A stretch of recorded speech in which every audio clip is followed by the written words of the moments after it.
Over summer, a spate of anti-Semitic attacks cast a shadow over Sydney, culminating in a caravan with explosives and a list of Jewish sites. Police blame organised crime.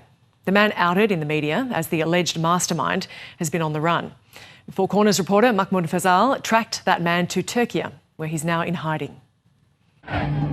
For the past 7 weeks, Turkiye has been rocked by anti-government protests.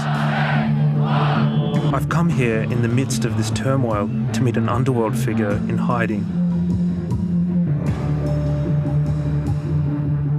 He didn't want Australian authorities to know exactly where to find him, so he sent a driver to take me to another location somewhere outside of Istanbul. His face has been all over the Australian media as the man suspected of orchestrating a wave of anti-Semitic crime, culminating in a caravan filled with explosives. He's now breaking his silence. Here's Four Corners reporter Mahmoud Fazal, who has been working on the story. So Sayit Akca is a fugitive living in Turkiye. He was initially, when in Sydney, he was a businessman and entrepreneur who ran a number of gyms until he was charged by the federal police for conspiring to import illicit drugs, and he fled the country.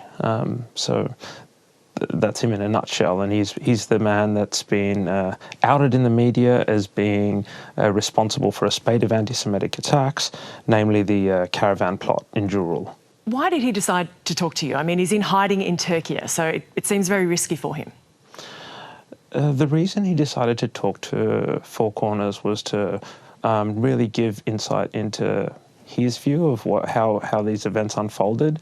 He claims that he was involved in what's called a trade-in, whereby organised crime figures will negotiate a deal with the police in order to gain a letter of support or leniency on their charges. So he wanted to come back to this country and have his bail reissued, so he was not sent to prison straight away. And in doing so, he offered up a caravan full of explosives. And how did he become embroiled in that plot? Well, it was really, from his view, and what he claims is that he offered police a tip-off about the sale of explosives or the movement of explosives. He was to provide the AFP with an address. He claims they assured him that that'll get you home. In December, he says he gave them the address and they didn't act on it fast enough. So that's his take on what happened. And he says his intentions weren't anti-Semitism or terrorism, but of course real people were affected by this. What has the Jewish community had to say about it?